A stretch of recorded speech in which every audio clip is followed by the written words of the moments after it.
Friends, मैं आप सबका वेलकम करता हूँ अपने चैनल उदय मैथ मिशन पे। आज ट्रेन से रिलेटेड कुछ क्वेश्चंस हैं जो कल नहीं हो पाए थे। दो तीन कॉन्सेप्ट में पढ़ेंगे, बट इससे पहले जो बच्चे चैनल पे नए हैं, लाइक शेयर एंड सब्सक्राइब करना ना भूलें, ताकि हर नोटिफिकेशन हमारा सबसे पहले आप सब पा सके, आप तक पहुँच पावे। ठीक है। यूट्यूब पे जो मुहिम चलाए हैं हम सब, फेक वीडियो इस समय पे बहुत ज़्यादा फैल रहे हैं। आरआरबी एनटीपीसी और ग्रुप डी के रिगार्डिंग से मैं पहले ही इन्फॉर्म कर दूं बच्चों को कि जो एक्सपेक्टेड डेट की बात हो रही है, fake news group D RRC group D exam date की, वो सब बिल्कुल गलत है। उन अफवाहों पे ध्यान मत दीजिए। जो कुछ भी विश्वास कीजिए सब ऑफिशियल वेबसाइट पे विजिटिंग करते रहिए। मैं समझता हूँ सारे बच्चे डिमोटिवेट हैं, इस समय पे पढ़ाई उनकी नहीं हो पा रही है। मैसेज भी आते हैं सारे बच्चों के कि पढ़ाई नहीं हो पा रही है, बट अब किया ही क्या जाए। फिजिकल प्रोटेस्ट की बातें चल रही हैं। मैं ढेर सारे टीचर से बात भी किया हूँ, जो पटना से हैं, एस के झा सर हैं, खान सर हैं, ठीक है, और बहुत सारे टीचर एवरीडे न्यूज़ वाले सर हैं। इन सब से बात भी, फिजिकल प्रोटेस्ट की प्लानिंग चल रही है। आफ्टर दुर्गा पूजा के बाद फिजिकल प्रोटेस्ट किया जाएगा, अगर आरआरसी ग्रुप डी के रिगार्डिंग कोई ऑफिशियल अपडेट नहीं आता है तो। लेकिन आज एक ऑफिशियल अपडेट है। जो एमआई कैटेगरी वाले बच्चे थे जो क्वालिफाइड किए थे प्री को, उनका जो स्टेनोग्राफ वाली पोस्ट उन्होंने फिल किया था, उन सबका स्किल टेस्ट 27 से उनका एडमिट कार्ड निकलने लगेगा। तो बेस्ट आप लग, जो बच्चे एमआई कैटेगरी में क्वालिफाइड हुए थे वो जाके अपना स्किल टेस्ट दें, अच्छी तैयारी करके जाएं, ताकि वो उसको फाइट कर सके और अचीव कर पाए अपने गोल्स को। ठीक है। तो एमटीएस का एग्ज़ाम भी चल रहा है। एसएससी उसके रिव्यू के लिए बैन लगा दिया है कि अलाउड नहीं है, इसीलिए हम उनके अगेंस्ट में काम करना नहीं चाहते हैं, इसलिए रिव्यू लेके नहीं आते हैं। बहुत सारे बच्चों के मैसेज आते हैं, सर एग्जाम रिव्यू, इसी वजह से हम नहीं करा पा रहे हैं। ठीक है, बट आप हंसते रहिए, खुश रहिए, पढ़ते रहिए। आज मैं ट्रेन से रिलेटेड किस चीज़ों को लेके आया हूँ जो कल नहीं हो पाए थे। दूसरा वीडियो आज ट्रेन प्रॉब्लम्स ऑफ ट्रेन में। पहला क्वेश्चन है, जो कॉन्सेप्ट है उसकी मैं बातें कर रहा हूँ। जब रेलगाड़ी किसी रेलगाड़ी में बैठे व्यक्ति को क्रॉस करती है, अगर कोई ट्रेन किसी दूसरी ट्रेन में बैठे व्यक्ति को क्रॉस करेगी, तब कौन सा कॉन्सेप्ट यहाँ पे अप्लाइड होगा। 5-6 वीडियो में करके इन सारी चीजों को पढ़ेंगे। आज 2-3 कॉन्सेप्ट एक ही वीडियो में देखेंगे, मैं आप तक पहुंचाने की कोशिश करूंगा, आप सब गौर फरमाएंगे। 30 किलोमीटर पर आवर की चाल से चल रही रेलगाड़ी में बैठा व्यक्ति देखता है कि उसके विपरीत दिशा में जाने वाली 200 मीटर लंबी रेलगाड़ी उसे 9 सेकंड में पार कर जाती है। तो दूसरी रेलगाड़ी की चाल बताइए। मैं फिर से क्वेश्चन को समझा दे रहा हूँ। कह रहा है कि 30 किलोमीटर पर आवर की चाल से, 30 किलोमीटर प्रति घंटा की चाल से जा रही रेलगाड़ी में बैठा व्यक्ति देखता है कि उसमें विपरीत दिशा में जाने वाली 200 मीटर लंबी रेलगाड़ी उसे 9 सेकंड में पार कर जाती है। तो दूसरी रेलगाड़ी की स्पीड बताइए। Find the speed of second train या सेकंड रेलगाड़ी। कहने का मतलब, तो हम इस दूसरी रेलगाड़ी की स्पीड को कुछ भी मान सकते हैं। हमने माना दूसरी रेलगाड़ी की चाल या speed x kilometre per our है, x किलोमीटर पर आवर है। भैया जब डायरेक्शन अपोजिट होती है तो इनकी स्पीड हमेशा जुड़ ही जाती है, ये ध्यान में तुम सबको रखना है। किलोमीटर पर आवर, तो speed equal to distance upon time होता है। चाल बराबर दूरी बटा समय होता है। अगर यहाँ से हम डिस्टेंस निकाले, दूरी equal to speed multiple time, इन सारी चीजों को आपको ध्यान में रखना होगा। डिस्टेंस कितनी है, लंबाई कितनी है, 200 मीटर है। रेलगाड़ी की लंबाई 200 मीटर है। स्पीड पहले की 30 थी, दूसरे की x है।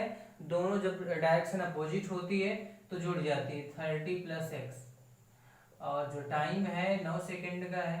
कहने का मतलब ये मीटर में है, ये किलोमीटर पर आवर में है। किलोमीटर पर आवर को मीटर पर सेकंड में बदलने के लिए आप सब जानते हैं कि 5/18 का मल्टीपल हो जाता है। तो 200 इक्वल टू, ये वाला फंक्शन मैं बता रहा हूँ आपको, 200 equal to 30 + x multiple 9 multiple 5/18। इसका मल्टीपल इसलिए होता है कि पूरे के पूरे डेटा को मीटर पर सेकंड में बदलने के लिए किलोमीटर पर आवर को 5/18 से मल्टीपल 9 2 18, ठीक है। अगर हम क्रॉस मल्टीप्लाई करते हैं यहाँ पे तो 400 equal to 150 3 5 150 plus 5x, then 5x equal to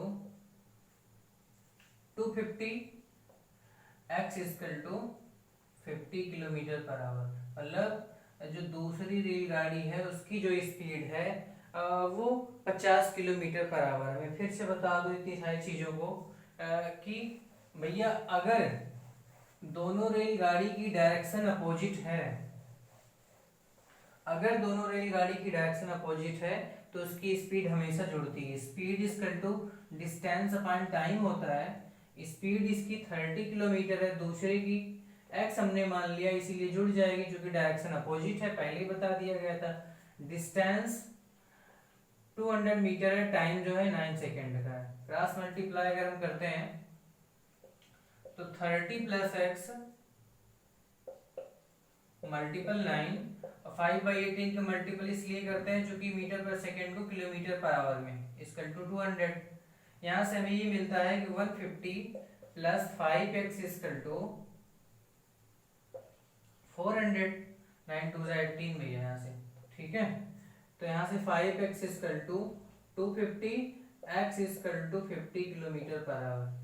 मैं समझता हूँ आप सबको समझ में आया होगा, क्योंकि अगर डायरेक्शन यहीं पे बोल देता कि सेम उसी दिशा में जा रही है तो यहाँ पे हम 30 माइनस एक्स करते, क्योंकि डायरेक्शन सेम होने पे उसकी स्पीड हमेशा लेस हो जाती, कम हो जाती है। अगर डायरेक्शन विपरीत है तो दोनों एक दूसरे के विपरीत डायरेक्शन में जाएंगी, डिस्टेंस बढ़ती ही जाएगी, इसलिए यहाँ पे स्पीड इसकी जुड़ जाती है। मैं समझता हूँ आपको बहुत सारा चीजें यहाँ से आप सीखेंगे। दूसरा जो कॉन्सेप्ट है प्रॉब्लम्स ऑफ ट्रेन में खास करके 6 या 7 कॉन्सेप्ट हम सीखेंगे। शायद ही कोई एग्जाम हो जहाँ से इस तरह के क्वेश्चन छूट जाए, ना ही स्किप हो जाए सारे यहाँ से। और एक ऐसा टॉपिक्स है जिसको बोट एंड स्टीम कहते हैं, नाउन धारा से क्वेश्चंस एक एक कॉमन है हर एग्जाम में, एक एक दो। जब रेलगाड़ी किसी पुल या प्लेटफॉर्म को पार करती है। दूसरा जो कॉन्सेप्ट है इसका, जब रेलगाड़ी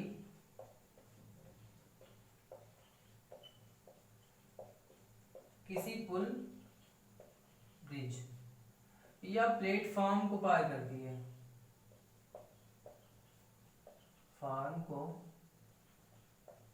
पार करती है, तब क्या होता है?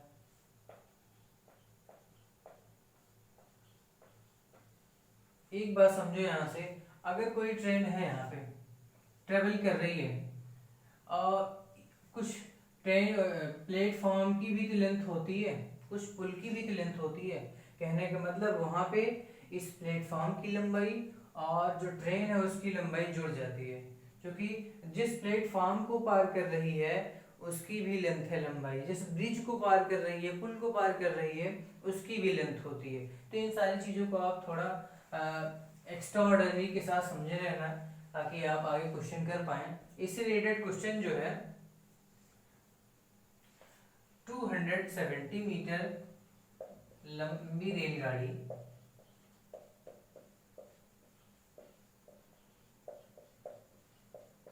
270 मीटर लंबी रेलगाड़ी 30 मीटर पर सेकंड से की चाल से चल रही है। 30 मीटर पर सेकंड, स्पीड यहाँ पे किलोमीटर पर आवर में ना देके मीटर पर सेकंड में दी गई है।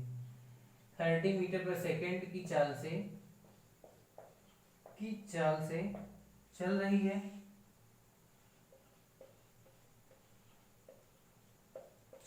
है।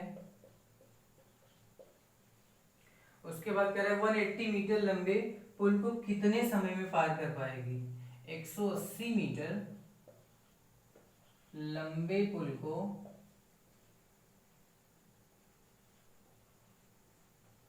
कितने समय में पार कर पाएगी? समय में पार कर पाएगी। कह रहा how many times will be take train cross the पुल ऑफ 180 मीटर, 180 किलोमीटर, 180 मीटर, क्योंकि 180 किलोमीटर का पुल नहीं हो सकता है, मीटर का हो सकता है, क्योंकि 180 किलोमीटर डिस्टेंस बहुत ज़्यादा होती है। ठीक है, तो सेम मतलब फार्मूला वही है। अब पहले ही आपको बता दिए हैं कि जो ट्रेन है वो तो अपनी लंबाई तो क्रॉस ही करेगी, बट अगर पुल को क्रॉस करेगी तो पुल की लंबाई, प्लेटफॉर्म को अगर पार करेगी तो प्लेटफॉर्म की लंबाई, इसीलिए वहां पे दोनों की लेंथ हमेशा जुड़ती है। Speed equal to distance upon time, चाल बराबर दूरी बटा समय। ठीक है, स्पीड यहाँ पे इसकी 30 किलोमीटर पर आवर है, मीटर पर सेकेंड है, सॉरी किलोमीटर पर आवर में नहीं है। डिस्टेंस क्या है, पहले की जो दूरी थी भैया 270 है और दूसरी की है 180, क्योंकि दोनों अब तो अपनी लंबाई पार करी प्लस पुल की लंबाई अपॉन टाइम, कितने सेकंड में, टाइम तो पूछ ही रहा था आपसे। ठीक है, तो 30 इक्वल टू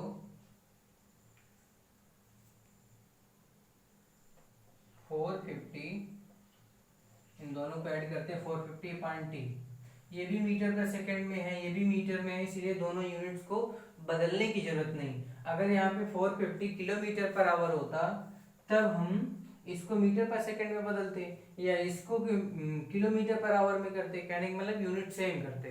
ठीक है, आप सब एग्जाम में देखेंगे कि आंसर किस फॉर्मेट पे आ रहा है, किस यूनिट में आ रहा है। अगर किलोमीटर पर आवर में आएगा तो दोनों यूनिट को किलोमीटर पर आवर में बदलना पड़ेगा, मीटर पर सेकंड में आ रहा है उतना एक्स्ट्रा ऑर्डिनरी आपको आंसर देख के लगानी पड़ती है, क्योंकि एग्जाम में हर चीजें माने रखती है। वहां पे स्मार्टनेस भी, कहने का मतलब स्मार्ट तरीके से क्वेश्चंस को करना, क्वेश्चन से कैसे बिहेव करना, ये सारी चीजें वहां पे बहुत बड़ा माने रखती हैं। और आप सबको इन सब चीजों को अपने माइंड में सेटअप करना ही होगा अगर एग्जाम को क्वालिफाइड करना। तो t इक्वल टू 450/30, 0 से 0, 15 टाइम अगर जाएंगे तो 45 होंगे। t इक्वल टू 45 सेकेंड, जो कि मीटर पर सेकेंड में डेटा है, इसीलिए यहाँ पे 45 नहीं 15। ठीक है, 15 सेकेंड लगेंगे भैया यहाँ पे 15, यहाँ पे ध्यान में रहे, वहां पे 15 घंटे भी हो सकते हैं, आवर भी हो सकते हैं, सेकंड भी, चूंकि डेटा आपका मीटर पर सेकंड में दिया गया था तो टाइम तो सेकंड में आएगा। अगर डेटा दोनों यहाँ पे किलोमीटर पर आवर में होते तो टाइम यहाँ पे आवर में होते, घंटे में होते। मैं समझता हूँ इन सारी चीजों को आप समझे होंगे, और जो नहीं समझ में आएगा तो आप फिर से रिमूव करके देख सकते हैं। वीडियो का मतलब ही वही होता है, एक ही मतलब एक ही वीडियो में 2-3 बार वही चीज बताएं, ये अच्छा नहीं है। आप वीडियो को बार बार रिमूव करके देखें, आपको समझ में आएगा। ठीक है, तो आज के लिए इतना ही है। बच्चों को इतना सांत्वना अपने तरफ से ये देना चाहता हूँ कि वो तरह तरह की जो फेक न्यूज है, डेट्स है, उसके पीछे बिल्कुल पजल ना हो, परेशान ना हो।